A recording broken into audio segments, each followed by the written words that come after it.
Toți țintim să mâncăm cât mai sănătos, dar avem și momente când vrem să ne răsfățăm. Pentru acele momente vă propun videoclipul de astăzi. Nimeni nu știe care este rețeta secretă a delicioaselor aripioare picante și a puiului crocant de la KFC, dar mi-am dorit foarte tare să le pot face și acasă într-o variantă cât mai apropiată cu originalul. Iată secretele mele pentru aceste preparate, descoperite pe parcursul a multe încercări.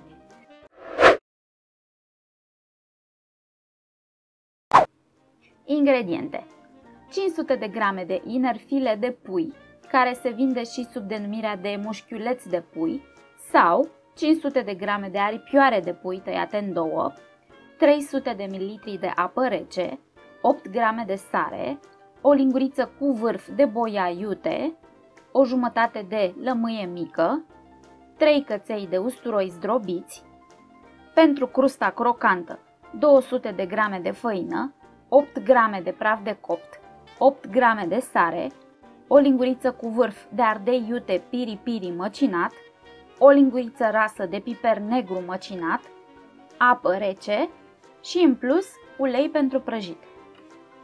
Cu o seară înainte vom prepara o saramură pentru carnea noastră. În 300 de ml de apă rece dizolvăm 8 grame de sare.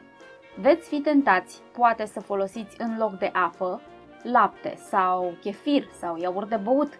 Deși acestea ar fi ingrediente excelente în alte rețete, aici este foarte important să le evităm. Am să vă explic mai târziu de ce. Adăugăm zeama de la o jumătate de lămâie, apoi turnăm peste carne. Mai adăugăm o linguriță de boia iute. Iuțeala la acest tip de preparat este în principal în crusta de făină, mai puțin în carne, de aceea nu pun multă boia aici. Și 3 căței de usturoi zdrobiți. Această saramură cu puține condimente nu pare mare lucru, dar va face o treabă foarte bună.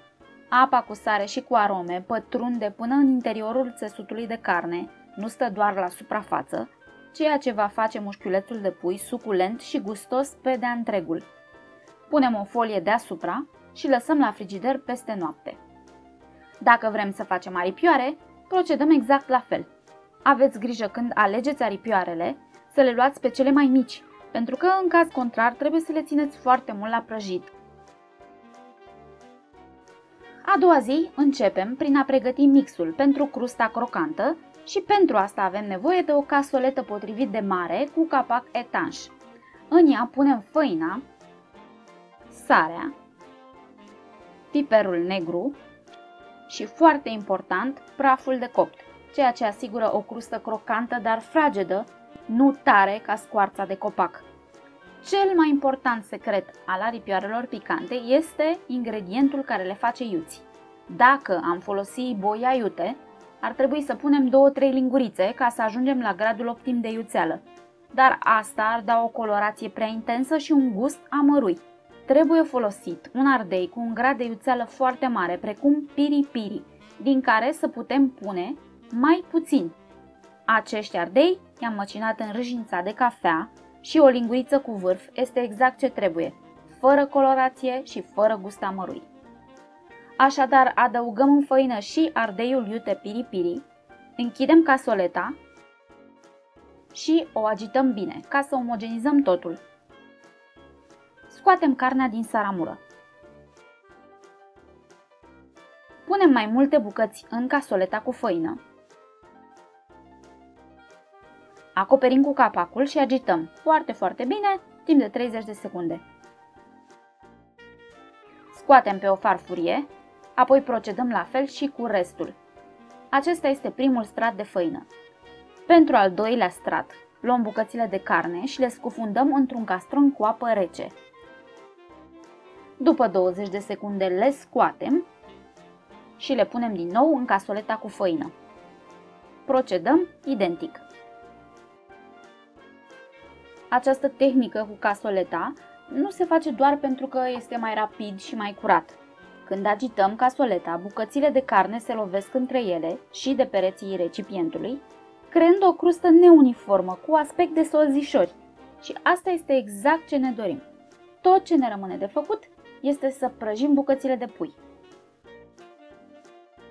Este necesar să avem o temperatură a uleiului de 160 de grade, adică mică spre mediu. Puiul trebuie să stea la prăjit în jur de 8 minute. Dacă aveți aripioare mai mari, atunci prăjiți mai mult, vreo 10 minute. Dacă folosiți lapte sau iaurt la marinarea puiului, atunci, în cele 8 minute de stat în tigaie, se formează pete maronii arse. Acelea sunt zaharurile din lactate care se lipesc de carne, apoi se ard la prăjit când uleiul ajunge la ele. Dacă înlocuiți apa de la formarea crustei cu lapte, ou sau iaurt subțire, atunci, în cele 8 minute de stat în tigaie, crusta devine foarte închisă la culoare. Cam așa.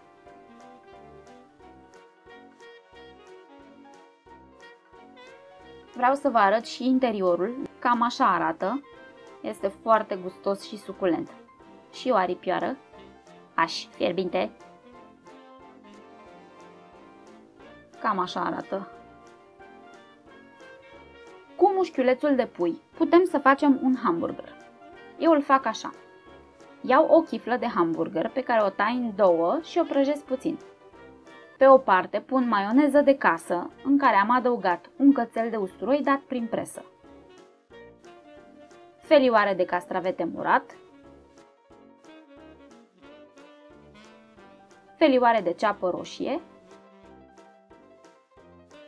o felie de cașcaval și câteva bucăți de pui prăjit. Pe cealaltă parte pun ketchup, ardei jalapeno din belșug, care este preferatul meu, și salată tocată. Pun capacul peste hamburger și gata. Masa este servită. Sper că v-a plăcut rețeta de astăzi. Poftă bună, dragilor! Numai bine!